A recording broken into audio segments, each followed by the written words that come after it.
अब ये what is the special in water if it falls from the top, अगर पानी को ऊंचाई से गिराते हैं तो उसमें ऐसा क्या स्पेशल हो जाता है कि वो पानी आपको, ये जो पानी पहाड़ों से जब हम लोग गिराते हैं ऊपर से, तो इस पानी में ऐसा स्पेशल क्या चीज हो जाता है जिसकी वजह से हम लोग बिजली पैदा कर पाते हैं।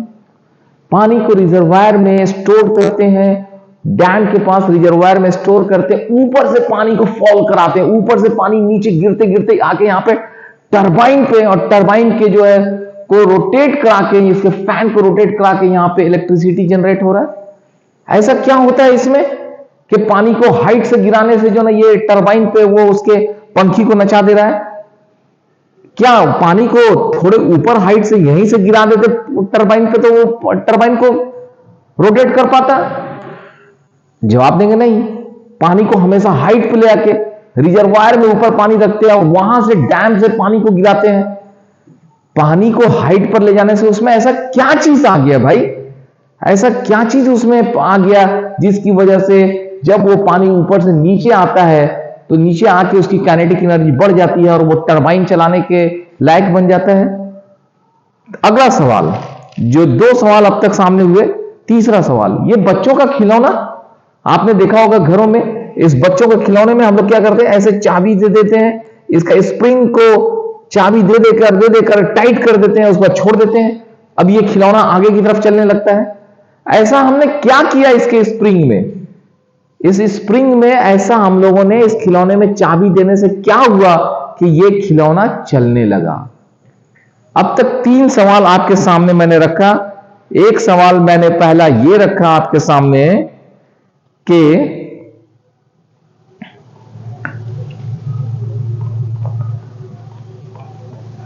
एक सवाल हमने आपके सामने ये रखा था कि इस में ऐसा क्या हुआ था कि इस तीर धनुष में इसको खींचने से इसमें क्या ऐसा चीज स्टोर हो गया, कौन सी ऐसी एनर्जी स्टोर हो गई जिसकी वजह से जब हम लोग इस तीर को छोड़ते हैं, इस धागे को खींच कर और जब इस तीर को छोड़ते हैं तो इस तीर में काइनेटिक एनर्जी आ जाती है ज्यादा। ठीक, अगला सवाल मैंने आपसे यह पूछा था कि ऐसा क्या होता है कि जब ये पानी को ऊपर से गिराते हैं तब इसमें जो है काइनेटिक एनर्जी आती है इस पानी में और ये टरबाइन को चलाने की स्थिति में होता है। और अगला सवाल मैंने आपको ये पूछा था कि इस बच्चे के खिलौने में ऐसा क्या करते हैं हम लोग इन चाबी से सो दैट कि ये खिलौना आगे चलने लगता है। इन सभी सवाल के जवाब एक ही जगह छुपे हुए हैं। पहला चीज, इस खिलौने में हमने स्प्रिंग को टाइट किया तो स्प्रिंग में कुछ हमने उसके टाइट करने की वजह से कुछ ऐसा चीज उसमें स्टोर हो गया, कोई ऐसी एनर्जी स्टोर हो गई जो एनर्जी इस खिलौने को, वो एनर्जी कन्वर्ट होकर काइनेटिक एनर्जी के रूप में कन्वर्ट होकर उस खिलौने को चलाने लगी। दूसरा चीज, वो पानी को हाइट पर ले जाने से पानी में कुछ ऐसा चीज, कोई ऐसा एनर्जी स्टोर हो गया जो नीचे गिरने पर वो पानी में काइनेटिक एनर्जी के रूप में कन्वर्ट होकर टरबाइन को चलाने की सलाहियत रखता था। तीसरा चीज, उस तीर धनुष में अगर हमने धागे को खींचा और धागे को खींच कर छोड़ा तो कुछ उसमें ऐसा उसके शेप में चेंज होने से, तीर धनुष पे जब धागे को खींचते हैं तो उसका शेप चेंज होता है और उस शेप चेंज होने से उसमें कुछ ऐसा एनर्जी स्टोर हो जाता है जिस एनर्जी की वजह से हमारे तीर को काइनेटिक एनर्जी मिल पाता है। सो ये सभी सवाल के जवाब एक ही जगह छुपे हुए हैं। इन ऑल दीज केसेस, इन सभी केसेस में ऑब्जेक्ट को उसके स्ट्रक्चर, कॉन्फ़िगरेशन और पोजीशन, स्ट्रक्चर या कॉन्फ़िगरेशन या पोजीशन, उसकी स्थिति, उसकी बनावट, उसकी संरचना में चेंज करने से कुछ एनर्जी स्टोर हुआ।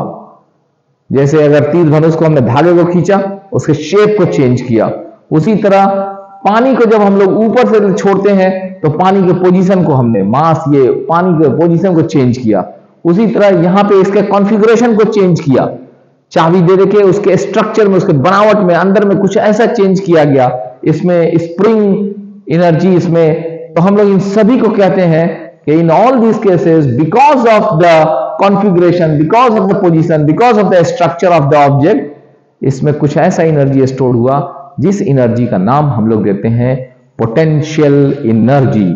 इसका नाम हम लोग क्या देते हैं? इसका नाम हम लोग देते हैं potential energy. This is potential energy. Okay, so potential energy क्या है? Energy stored in an object because of its configuration, because of its structure, because of its position. So अब इस पोटेंशियल एनर्जी को हम लोग क्या कर रहे हैं?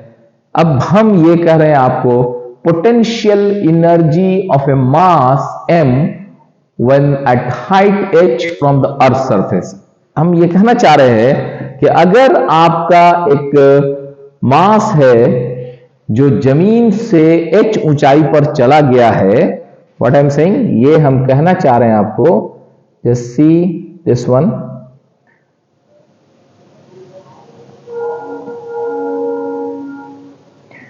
ये कहना चाह रहा हूं कि एक ऐसा, ये हमारा, this is my earth surface, यहां पे मेरा एक ऑब्जेक्ट है और ये ऑब्जेक्ट जिसका मास m है, इसको मैं उठाकर h हाइट पर लेकर चला जाता हूं। कहां लेकर जाता हूं? h हाइट पर। ओके, सो मैं ये कह रहा हूं या आपसे सवाल पूछ रहा हूं कि जब ये h हाइट पर चला गया तो इस h हाइट पर जाने की वजह से इसमें क्या एनर्जी, पोटेंशियल एनर्जी जो इसमें स्टोर्ड हुआ, वो पोटेंशियल एनर्जी क्या है? मैंने आपको बताया था पोजीशन, मास के पोजीशन की वजह से। अगर जमीन पर रखा हुआ है और वो चीज ऊंचाई पर रखा हुआ है तो आप जान सकते हैं कि जो चीज जितना हाइट पर रहता है जब नीचे गिरेगा, तो मैंने आपको एग्जांपल में बताया था कि अगर कोई मास को अगर 2 मीटर से अगर नीचे छोड़ते हैं, 1.5 मीटर से नीचे छोड़ते हैं, जितना हाइट से छोड़ेंगे, नीचे आने के बाद अगर नीचे सैंड होगा तो उतना ज्यादा अंदर में वो पेनेट्रेट करेगा, ज्यादा अंदर में पेनेट्रेट करेगा। So what I am saying कि इसमें कुछ ऐसा एनर्जी स्टोर्ड हो गया है हाइट पर जाने की वजह से। वो एनर्जी का नाम क्या है? Gravitational potential energy. What I am saying कि इसका नाम है ग्रेविटेशनल पोटेंशियल एनर्जी।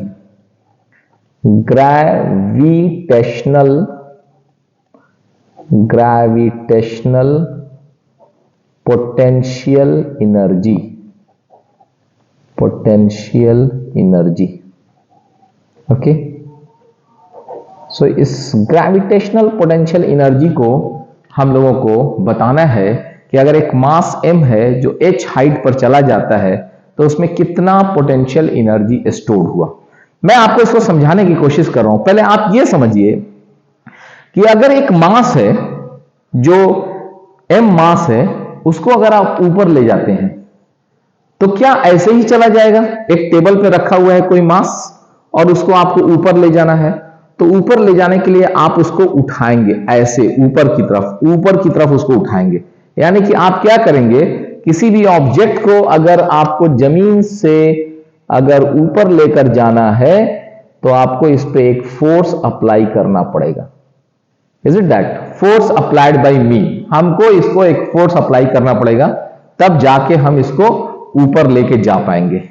ओके, सो जब हम लोग इसको ऊपर लेके जाएंगे, सो इसको फोर्स जो हम लोग अप्लाई करेंगे वो कितना होगा, ये हमसे पूछा जा रहा है। तो मैं ये कह रहा हूं कि कम से कम जो फोर्स हम लोग अप्लाई करेंगे, कम से कम जो फोर्स हम लोग अप्लाई करेंगे, that force will be minimum equal to, this force must be minimum equal to mg के बराबर होना चाहिए। क्यों mg के बराबर होना चाहिए? क्योंकि इस पे अर्थ इसको नीचे की तरफ mg बल से नीचे खींच रहा है, तो कम से कम इतना बल तो हमको लगाना पड़ेगा, तब जाके इस ऑब्जेक्ट को हम लेकर ऊपर जा पाएंगे। अब मैं ये कह रहा हूं कि मिनिमम mg फोर्स से हम उस ऑब्जेक्ट को उठा पाएंगे, तो वो ऑब्जेक्ट को हम ऊपर ले जा पाएंगे। क्योंकि जब अगर नीचे वाला बल ज्यादा होगा, अर्थ वाला, तो हम उसको ले नहीं जा सकते। तो मिनिमम कम से कम जो mg बल नीचे लग रहा है उतना ही ऊपर एक बल लगा पाएंगे, तो उसका क्या होगा, उस नेट बल जीरो हो जाएगा और उस ऑब्जेक्ट का एक्सेलरेशन जीरो होगा और कांस्टेंट स्पीड से उस ऑब्जेक्ट को आप ऊपर लेके जा पाएंगे।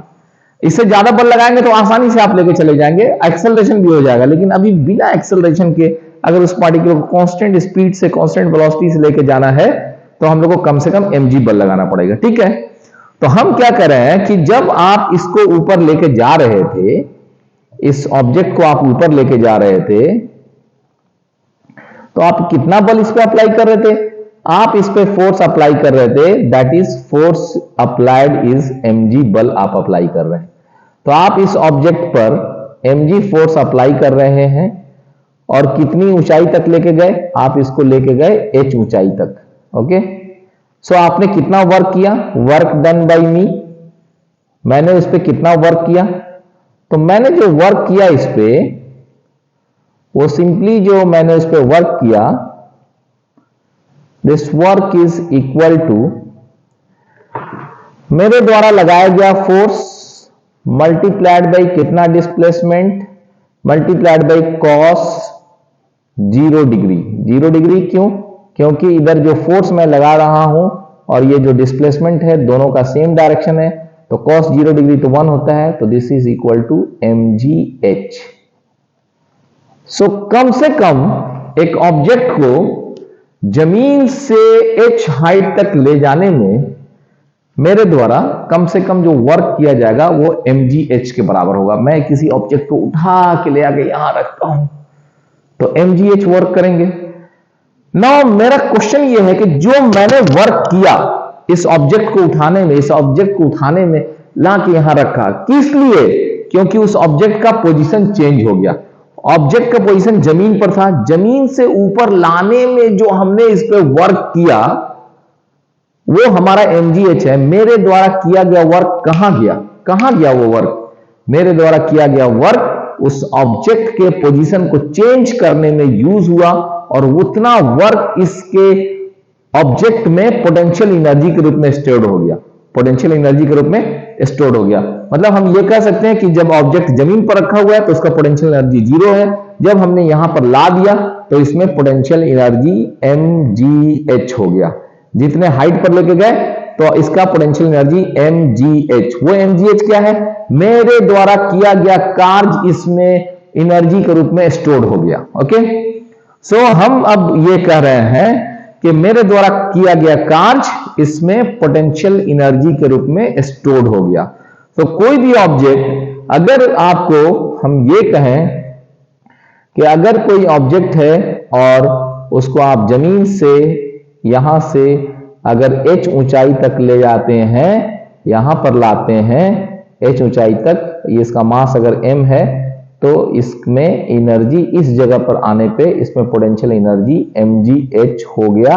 और जब ये यहां था तो उस समय पोटेंशियल एनर्जी 0 था।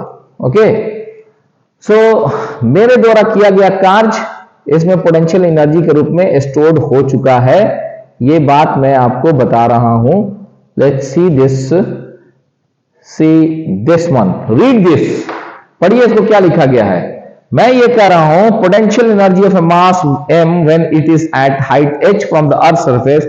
मैं ये कह रहा हूं इसके पोटेंशियल एनर्जी के बारे में कि जब एक ऑब्जेक्ट है जिसका मास m है, उस ऑब्जेक्ट को रेज कर दिया गया through a height h height से, we need to apply force against the gravitational force mg। हमको उसको ऊपर ले जाने के लिए ग्रेविटेशन के अगेंस्ट में बल लगाना पड़ेगा, मिनिमम तो mg लगाना ही पड़ेगा।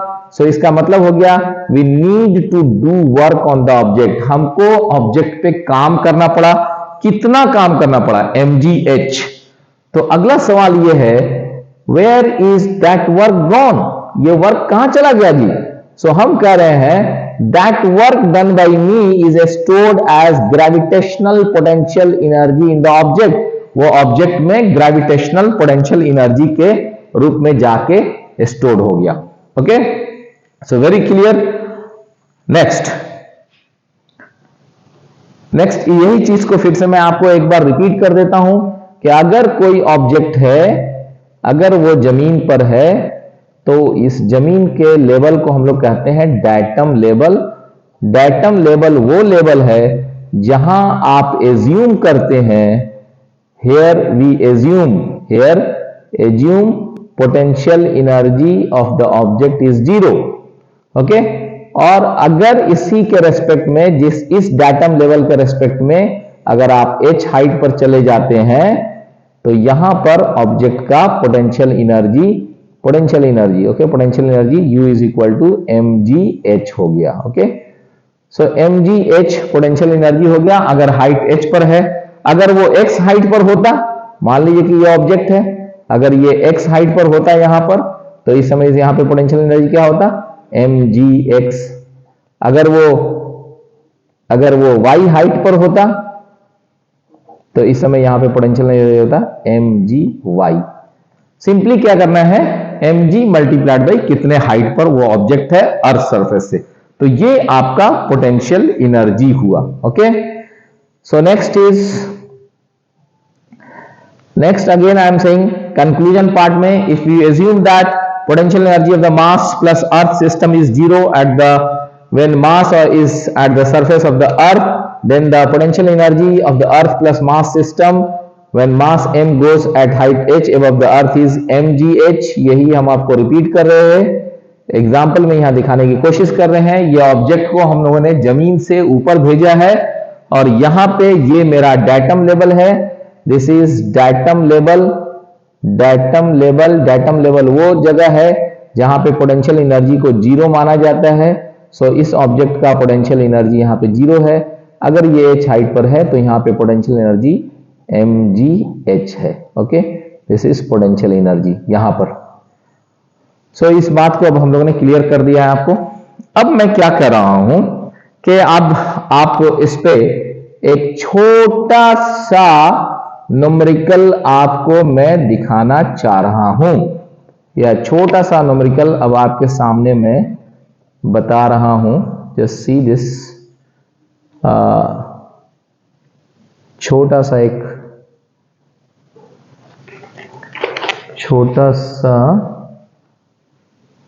Numerical, see edit all,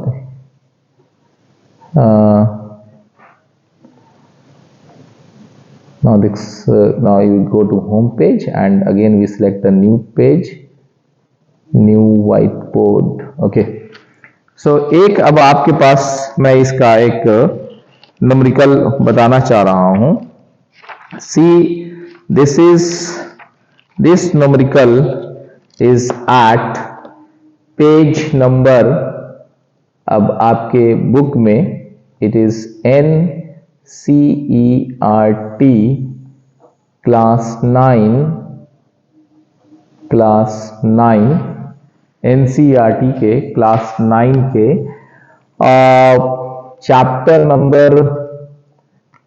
chapter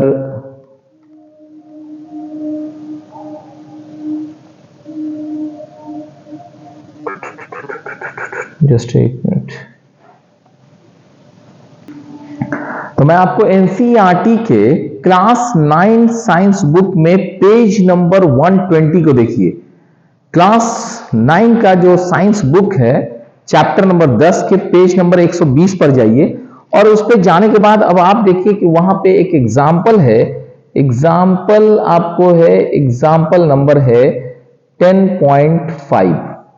उस 10.5 एग्जाम्पल को पढ़िए। एग्जाम्पल 10.5 क्या कहता है, see I will be explaining you.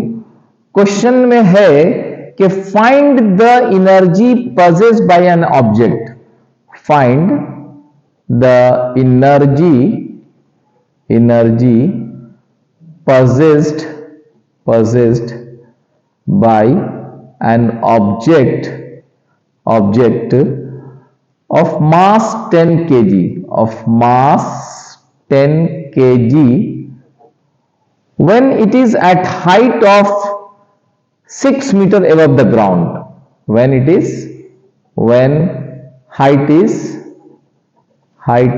6 meter, okay, and g value take 9.8 meter per second square।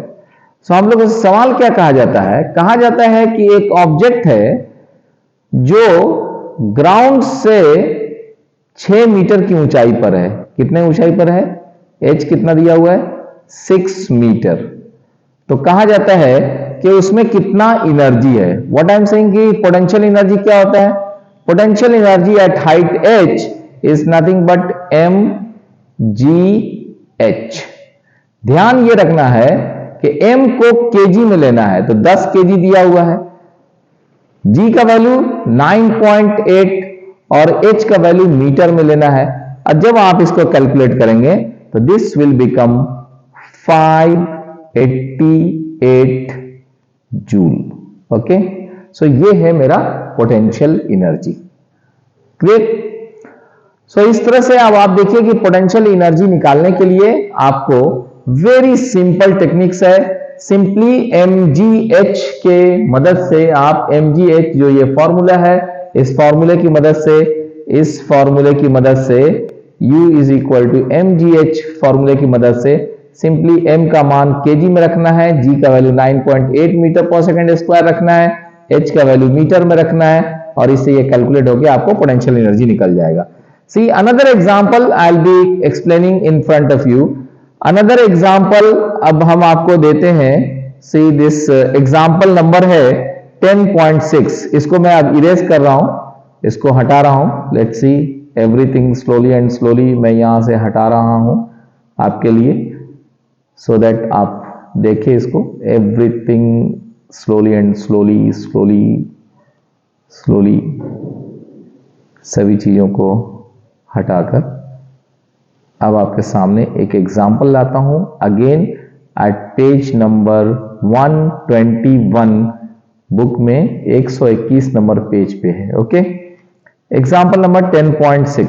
वो एग्जाम्पल क्या कहता है कि एक ऑब्जेक्ट है जिसका मास है 12 KG. Okay, 12 KG is at certain height from the ground. बोला जाता है कि ग्राउंड से सर्टेन हाइट पर है, तो सर्टेन हाइट मान लीजिए कि h हाइट पर है। उसके बाद कहा जाता है if the potential energy of the object is 480 joule. Okay, find the height, find height h निकालना है। और हम लोग जानते हैं कि potential energy is equal to gravitational potential energy is mgh। Potential energy 480 joule दिया हुआ है, मास मेरा 12 केजी दिया हुआ है।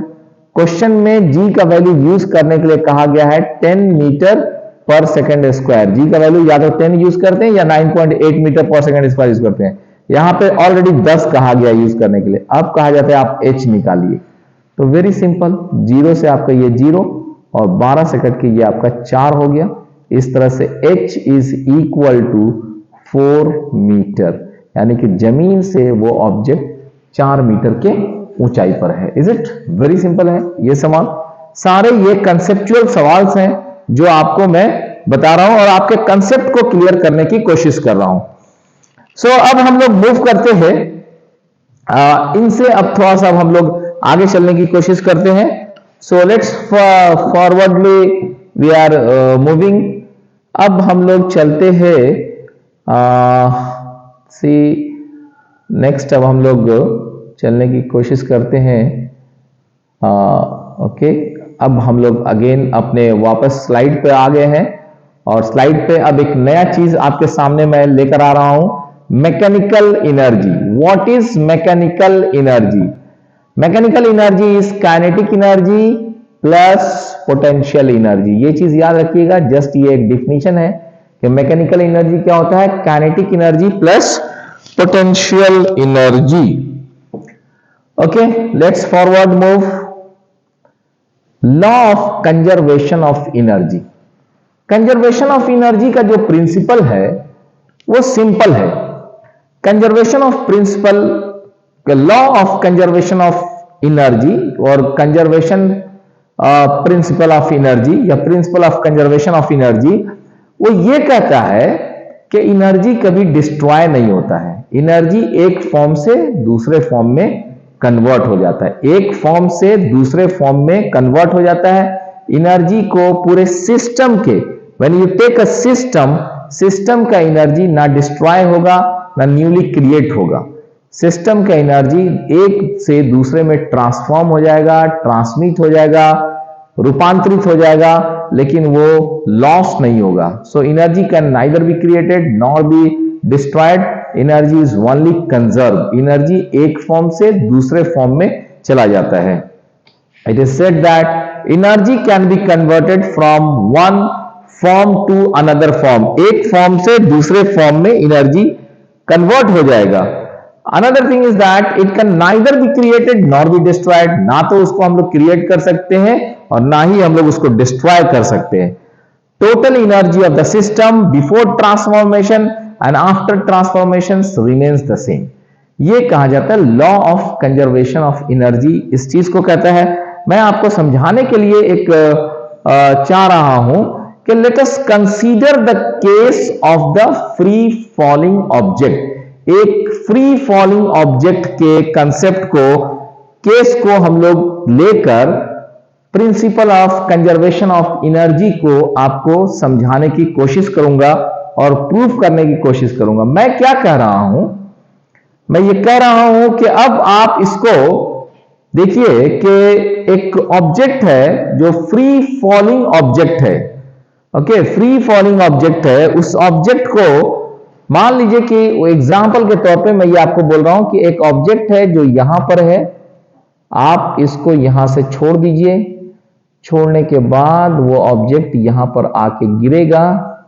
ओके, ऊपर से यहां तक आके गिर जाएगा यहां पर.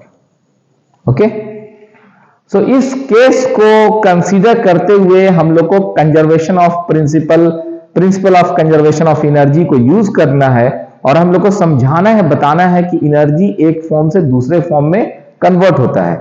मैं आपको अब समझाने की कोशिश कर रहा हूं. पहले आप एक चीज समझिए.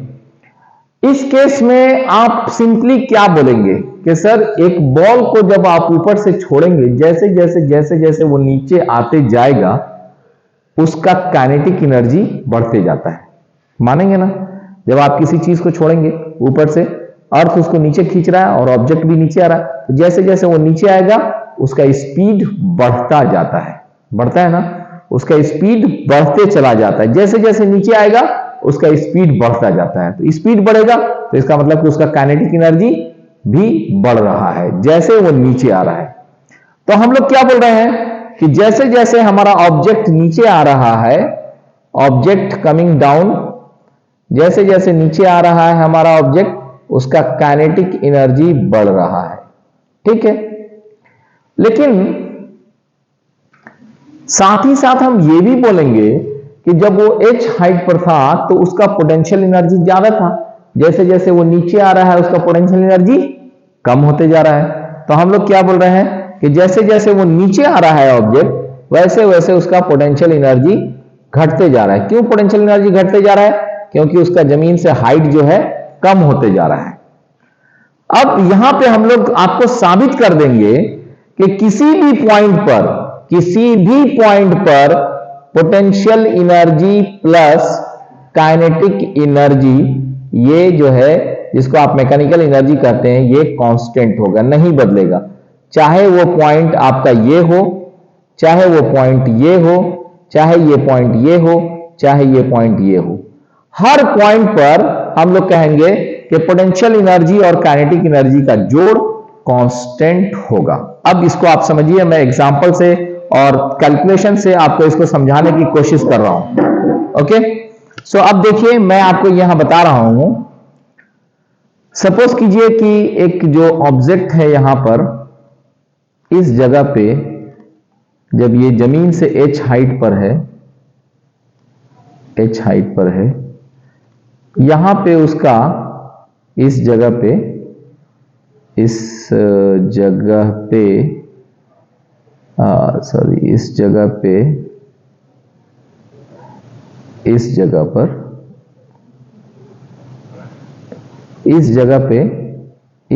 पे उसका काइनेटिक एनर्जी 0 है, क्योंकि अभी आपने उसको छोड़ा नहीं है वहां से.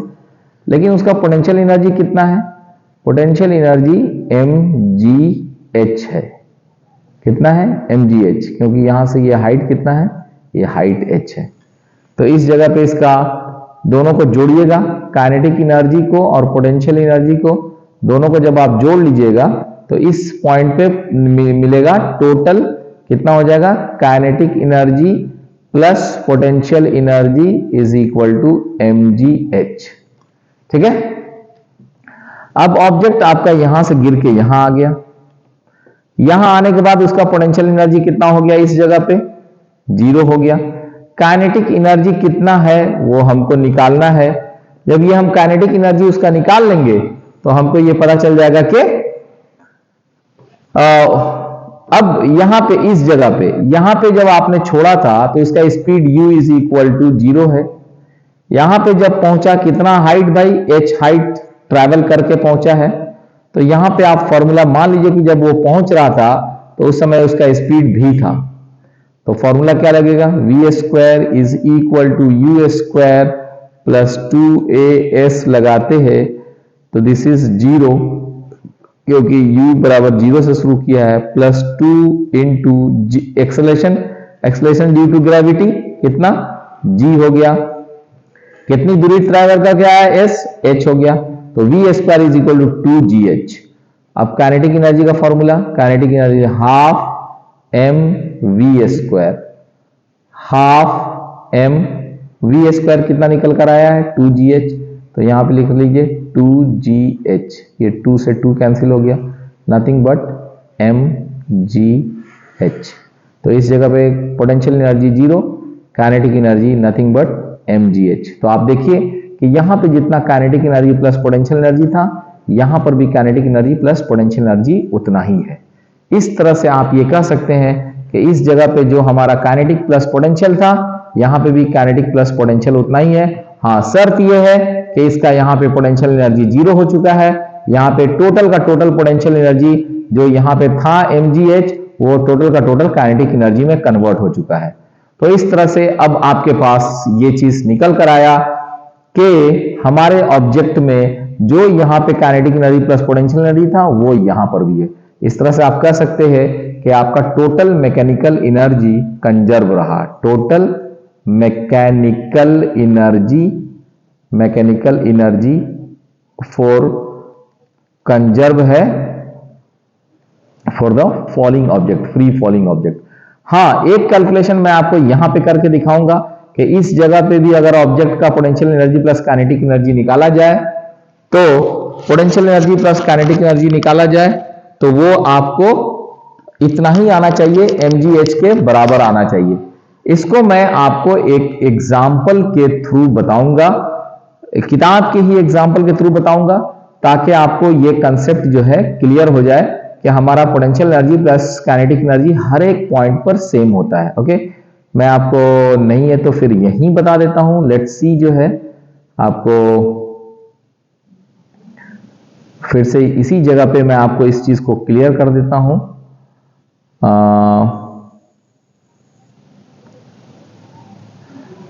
मैं यहीं पे आपको इसको क्लियर कर देता हूं। मान लीजिए कि ये है आपका ऑब्जेक्ट, ये जमीन से जब h हाइट पर है, ठीक है, कितना हाइट पर है h, तो इस समय यहां पे इसका पोटेंशियल एनर्जी है mgh। काइनेटिक एनर्जी कितना है, kinetic energy is equal to 0। कोई दिक्कत नहीं है। मान लीजिए कि यह ऑब्जेक्ट जो है यहां से गिर के, सपोज कीजिए कि x डिस्टेंस तय करके आ चुका है नीचे यहां पर। इस समय इसका स्पीड यहां पे नीचे की तरफ v है, ठीक है।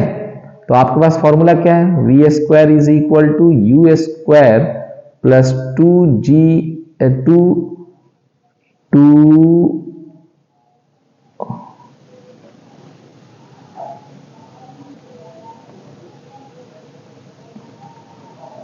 2as होता है। यहां पे हम इस जगह का स्पीड v निकालने की बात कर रहे हैं, तो ये हो जाएगा वी स्क्वायर का मतलब 0।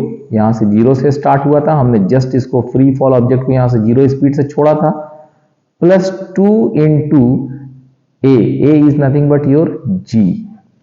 s कितना डिस्टेंस ये ट्रैवल करके आया, ये ट्रैवल करके आया x डिस्टेंस, तो हम लोग यहां पे x लिख देते हैं, ठीक है। तो अब आप आइए, ये पॉइंट था मेरा पॉइंट नंबर 1 और ये है मेरा point number 2। Eight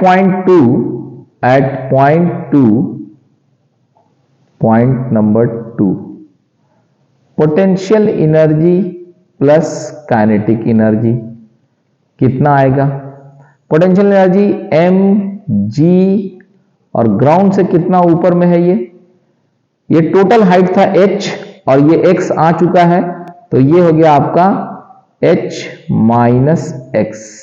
okay, plus kinetic energy half into m into इस जगह पे क्या स्पीड था v स्क्वायर का वैल्यू यहां से लाके यहां पर रखिए 2gx कैंसल। सो ये बन गया mgh minus mgx plus mgx, this is nothing but mgh। वाव, इसका मतलब कि यहां पे जितना potential energy plus kinetic energy का जोड़ है, यहां पर भी इस पॉइंट पर भी potential energy plus kinetic energy का जोड़ उतना ही निकल कर आया, और इस जगह तो हमने आपको इसके पहले समझा ही दिया था। So now it is proved कि आपका फ्री फॉलिंग बॉडी के लिए kinetic energy plus potential energy हर एक जगह कांस्टेंट होता है। Okay, so let's move forward, आगे की तरफ बढ़िए, और आगे की तरफ कंक्लूजन पार्ट तो आपको मैंने बता दिया। For free falling object the sum of potential energy plus kinetic energy remain same at all the points. और ये है आपका एक सवाल। ओके, सवाल क्या है? ये है सवाल आपके एनसीईआरटी के चैप्टर नंबर 10 में page number 125 class 9। An object of mass 40 kg is raised to a height of 5 meter above the ground. What is its potential energy if the object is allowed to fall? Find its kinetic energy when it is half way down. कहाँ ये जा रहा है? ये एक object है, यहां से जमीन से, इसका हाइट है कितना h, वो कितना है 5 मीटर। 5 मीटर, कितना मास है m is equal to 40 kg। पूछा जाता है what is its potential energy, तो इस जगह पे इसका पोटेंशियल एनर्जी होगा, इस जगह पे mgh। m का मतलब 40 kg, g का वैल्यू आप 10 मीटर पर सेकंड स्क्वायर ले लीजिए। आई थिंक बुक में ये कहा जा रहा है कि g का वैल्यू कुछ नहीं कहा जा रहा है फिलहाल, तो आप g का value 10 metre per second square ले लीजिए, 9.8 भी ले सकते थे, multiplied by your h height is simply 5 metre. तो कितना हो गया? ये हो गया, दिस इज 2000 जूल। 2000 जूल इसका क्या होगा? Potential energy. What is the potential energy? 2000 joule. ये हो गया आपका क्वेश्चन नंबर 10 का। अब कहा ये जा रहा है what is its potential energy. Okay, दूसरा पूछा जा रहा है if the object is allowed to fall. अब इसको कहा जाता है गिरो, धीरे धीरे नीचे नीचे नीचे नीचे नीचे नीचे नीचे नीचे यहां पर आके गिरो।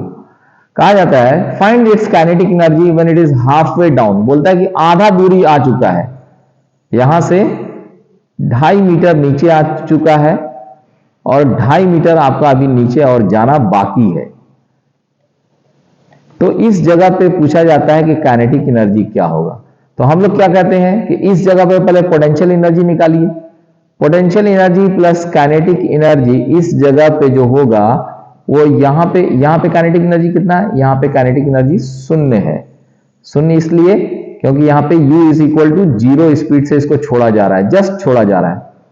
तो यहां पे potential energy plus kinetic energy का जो जोड़ है वो हर जगह सेम रहेगा। तो यहां पे potential energy plus kinetic energy is equal to potential energy plus kinetic energy at initial point. Initial point पर मतलब पोटेंशियल एनर्जी 2000, काइनेटिक एनर्जी 0 था उस समय। तो यहां पर अब ये तो इनका दोनों का जोड़ भी यहां पे 2000 रहेगा। पोटेंशियल एनर्जी कितना है भाई यहां पे निकालिए। जमीन से अभी वो h 2.5 मीटर की ऊंचाई पर है, 5 मीटर की ऊंचाई पर 2000 था, 2.5 मीटर की ऊंचाई पे कितना होगा? m इंटू m मतलब आपका 40 kg,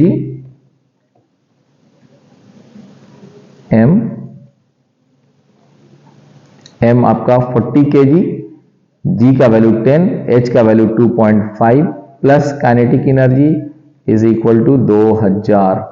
ये निकल कर आ जाएगा 1000। तो kinetic energy is equal to this is 2000 minus 1000 is equal to 1000 joule, is it? So यहां पे पोटेंशियल प्लस काइनेटिक जितना होगा, यहां पे पोटेंशियल प्लस काइनेटिक उतना होगा, यहां पे पोटेंशियल प्लस काइनेटिक भी उतना ही होगा। ये हमारा principal of conservation of energy से निकल कर आया है। Okay, so this was question number 10 for NCERT. The next questions में अब हम लोग नेक्स्ट क्वेश्चन नहीं, अब हम लोग नेक्स्ट चीज पढ़ने वाले हैं, व्हाट इज पावर। और पावर के बारे में मैं अब आपको थोड़ा सा बता रहा हूं। What is power? पावर के बारे में कहा जा रहा है रेट ऑफ डूइंग वर्क।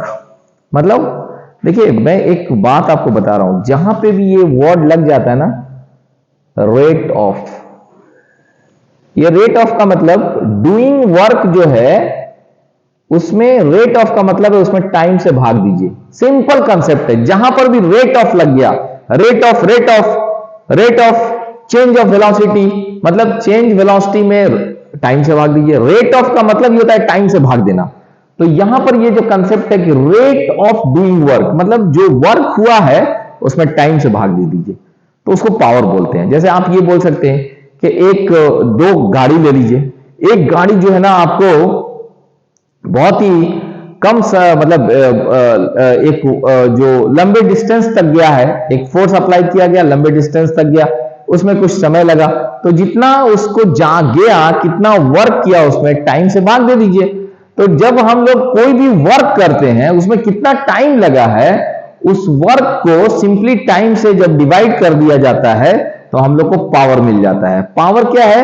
एक तरह से जो वर्क किया गया है उसमें जस्ट टाइम से डिवाइड करना है कि उस वर्क को करने में कितना टाइम लगा है, उस वर्क को करने में कितना टाइम लगा है, इससे आपको पावर का कंसेप्ट निकल कर आता है।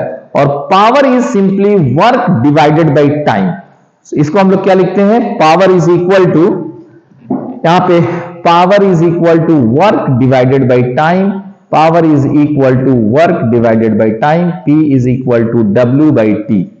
आप ऐसा भी लिख सकते हैं, इसका उल्टा भी क्या कर सकते हैं, यू कैन राइट हियर कि आपका work is equal to power into time, ये भी कर सकते हैं, ये तिरछी तिरछी गुना कर दीजिए। ओके, सो अब यहां पे ये पूछा जाता है कि जो आपके सामने हम लोग बोल रहे हैं यूनिट ऑफ द पावर जो है, यूनिट ऑफ पावर क्या होगा? जब आप बोलते हैं कि पावर का डिफिनीशन है वर्क डिवाइडेड बाय टाइम, तो वर्क का यूनिट क्या था भाई? वर्क का यूनिट था joule.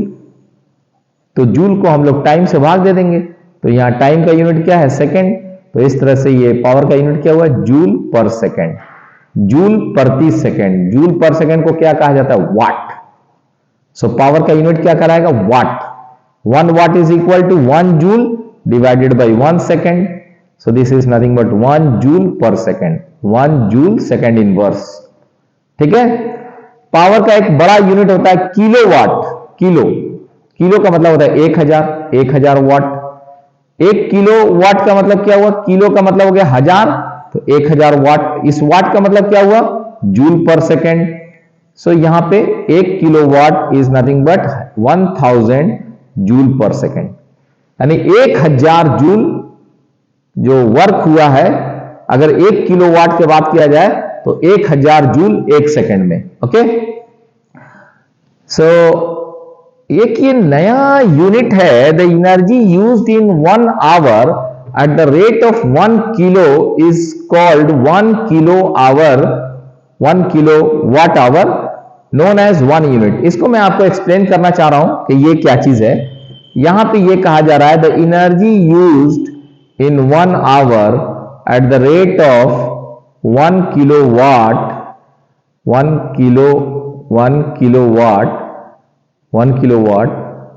is called 1 kilowatt hour known as 1 unit। इसको मैं एक्सप्लेन करता हूं, समझिए थोड़ा सा। ये मैं बता रहा हूं, see the energy used in 1 hour at the rate of 1 kilowatt. मैं ये कह रहा हूं, एक कोई ऐसा जनरली इस टाइप का यूनिट्स आपको इलेक्ट्रिकल यूनिट्स पर लिखे होते हैं। इलेक्ट्रिकल अप्लायंसेस जो देखिएगा ना, उसके ऊपर लिखा रहता है। घर में जो बिजली का यूनिट उठता है वो इसी टाइप का होता है। मैं क्या कर रहा हूं, मान लीजिए कि एक ऐसा ये बल्ब है, ठीक है, इसको समझने की कोशिश कीजिए। मान लीजिए एक ये बल्ब है और इससे जो इस बल्ब में, इस बल्ब को अगर हम लोग ये करें हैं कि ये बल्ब जो है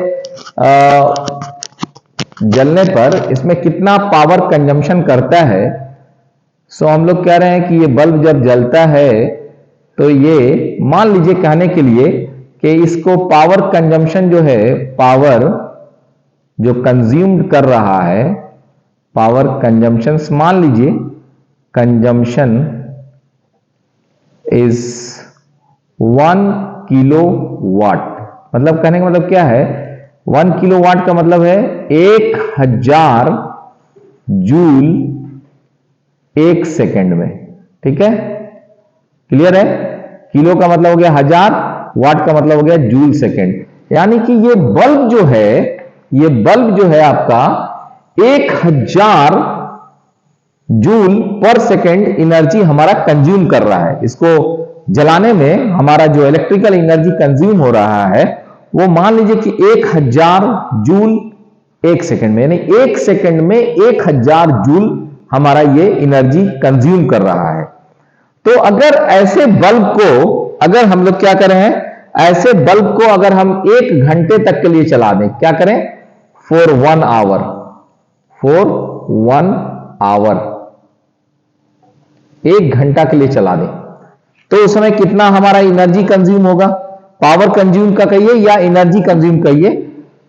सो आपके पास फॉर्मूला क्या था? Power is equal to work divided by time, nothing but energy consumed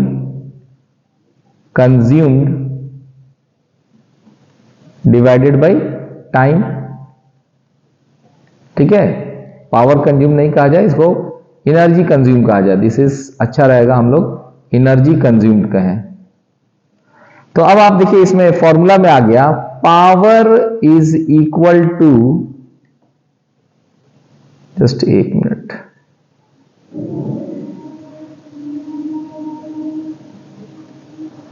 power is equal to work divided by time कहिए या एनर्जी कंज्यूम्ड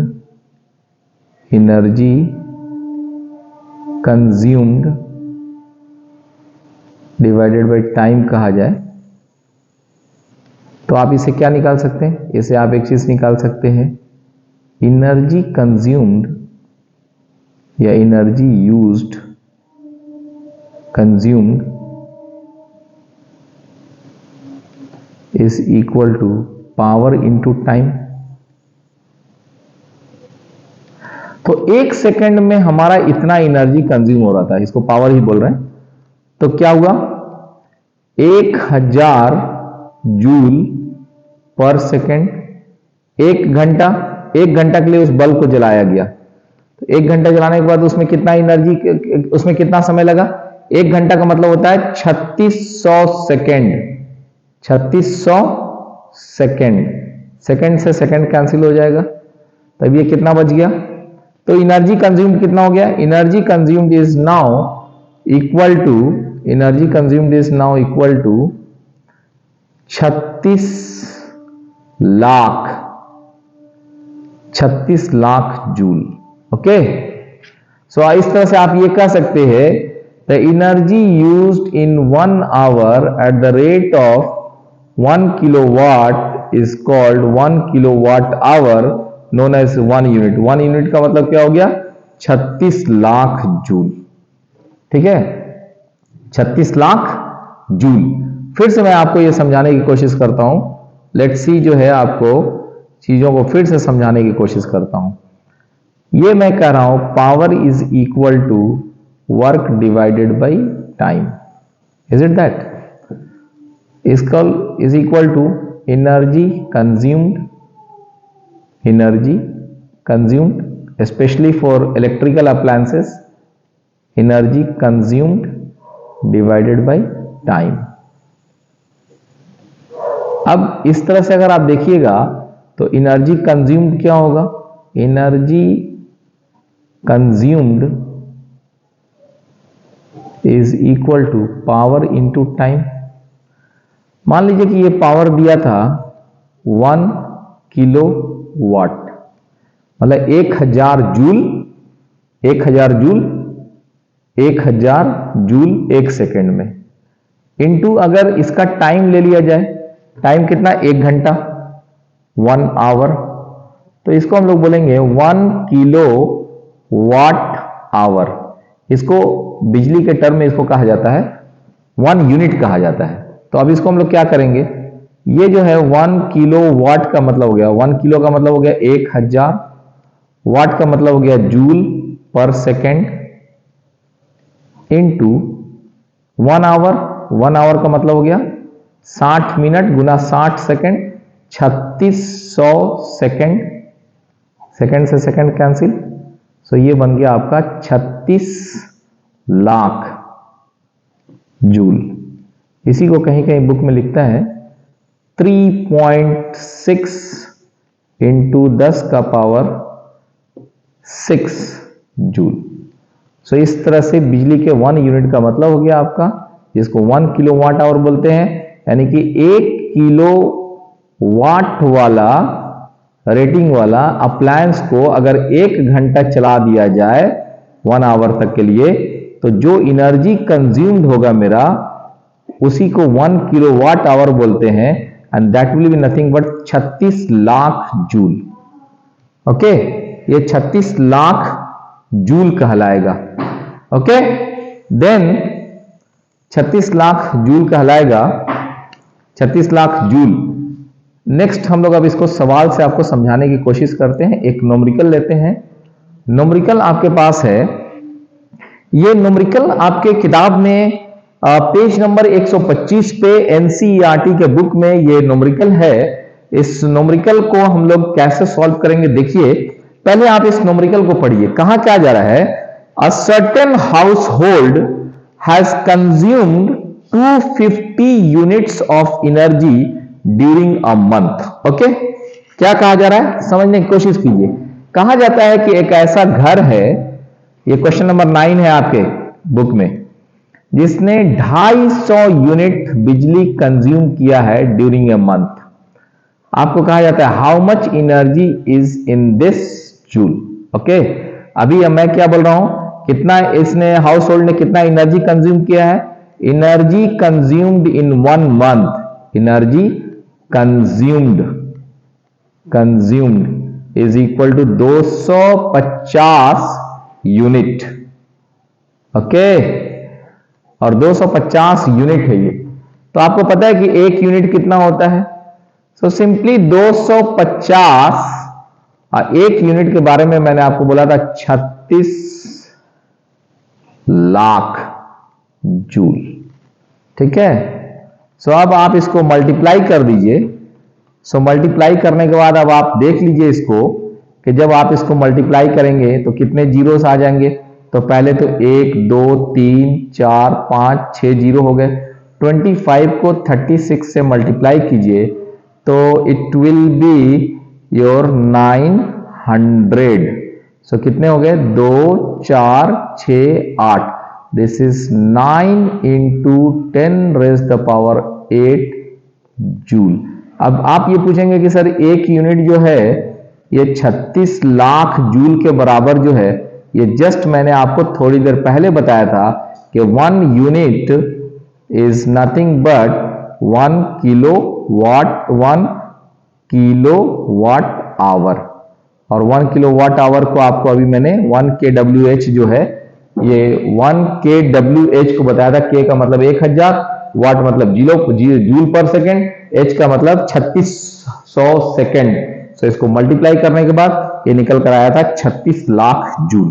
तो 36 लाख जूल को 1 यूनिट की जगह पर रख दिए और इस तरह से ये निकल कर आ गया। ये था आपका न्यूमेरिकल क्लास 9 के चैप्टर 10 में एनसीईआरटी के पेज नंबर 125 पे है। ओके, सो नेक्स्ट एक और सवाल से अब मैं आपके कंसेप्ट को फाइनली क्लियर करता हूं। सी द नेक्स्ट क्वेश्चन, ये न्यूमेरिकल है आपके सामने। न्यूमेरिकल ये है कि एक इलेक्ट्रिकल हीटर है, इट इज रेटेड एज 1500 वाट। ठीक है, 1500 what, how much energy it will be used in 10 hours, 10 घंटे में कितना एनर्जी कंज्यूम करेगा। ओके, सो अब इसको देखिए, ये भी पेज नंबर 125 पे क्वेश्चन नंबर 14 है।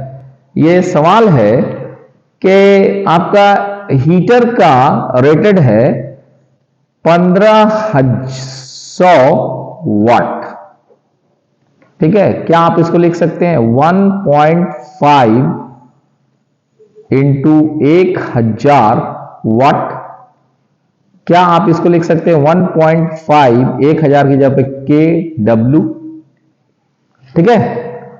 सो पावर जो है इसका हो गया 1.5 किलोवाट। अब इसने कितना एनर्जी यूज करेगा, तो energy used is equal to power into time होता है, यह मैंने आपको फॉर्मूला में बताया। पावर है 1.5 किलोवाट इंटू 10 घंटे इज इक्वल टू 10 से गुना करेंगे 15 kilowatt hour.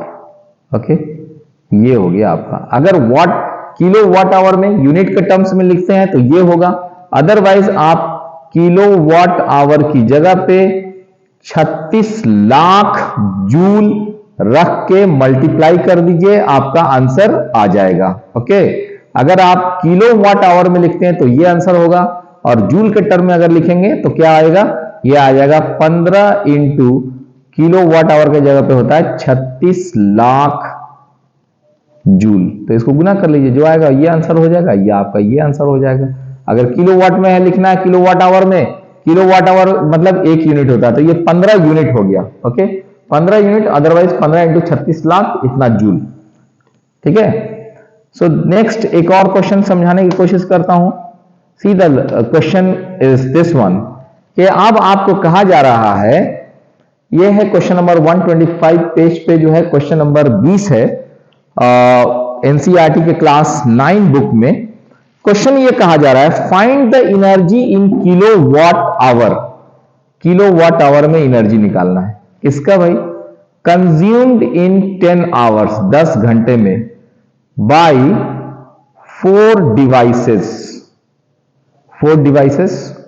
Of power 500 watt each. क्या कहा जाता है, इसका सॉल्यूशन देखिए। कहा जाता है कि आपके पास एक नहीं बल्कि 4 बल्ब हैं, ठीक है। इस बल्ब का रेटिंग दिया हुआ है पावर 500 वॉट। आप क्या इसको लिख सकते हैं 0.5 इंटू 1000 वॉट, इसका मतलब लिख सकते हैं 0.5 किलोवाट, ठीक है। 0.5 किलोवाट लिख सकते हैं। अब लिखिए energy consumed, energy consumed, energy का फॉर्मूला होता है पावर इंटू टाइम, ठीक है। Power rating multiplied by time, और यहां पे total energy consumed is equal two multiplied by 4, क्योंकि ऐसा ऐसा 4 है, 1 2 3 4, तो यहां पे आइए पावर कितना लिखा गया 0.5 किलोवाट, टाइम कितना है 10 घंटा, 10 आवर्स, 4 ऐसे संख्या में है, तो ये कितना हो जाएगा, if you multiply 4 multiply 0.5 into this is nothing but 20 kilowatt hour. Okay, तो kWh में पूछा गया है, तो kWh में इसका आंसर आ जाएगा 20 kWh, ये आंसर हो जाएगा। अगर जूल में पूछा जाता तो kWh की जगह पे 36 लाख जूल हम लोग पुट अप कर देते। ओके, सो इस तरह से मैंने आपके पूरे कंसेप्ट को जो है क्लियर करने का कोशिश किया है इस चैप्टर में, जिस चैप्टर का नाम था work energy chapter. Okay, so lastly what I am saying कि अब आपके पास वो टाइम आ गया है कि इस चैप्टर को हम लोगों ने टोटली कंप्लीट रूप से इस चैप्टर को कंप्लीट किया है, जिसमें हमने आपको सारे वर्क के डिफिनीशंस, एनर्जी के डिफिनीशंस, वर्क के यूनिट्स, टोटल आपका potential energy, kinetic energy and conservation of principal of conservation of energy, उसके साथ मैंने पावर, सबको आपके साथ जो है इसको काफी बढ़िया तरीके से एक्सप्लेन किया है। आई होप कि आपको अच्छा लगा है होगा। आप इसको बहुत ध्यान से पढ़ें। अब आपको कोई और कहीं और पढ़ने की जरूरत नहीं पड़ेगी इस वीडियो को कंप्लीटली देखने के बाद। So thanks. एंड अगर आपको मेरी पढ़ाई हुई चीजें अच्छी लगती हैं तो आप इस वीडियो को जरूर शेयर करें और लाइक करें और अपने दोस्तों में को भी बताएं। और फिर नए वीडियो के साथ मैं अगेन आपको नेक्स्ट क्लास में अगले वीडियोस के साथ आऊंगा। अगर आपको कुछ दिक्कत हो तो आप शेयर कमेंट्स बॉक्स में जाके जरूर अपना प्रॉब्लम्स को लिखें। Will reply you back. Thank you.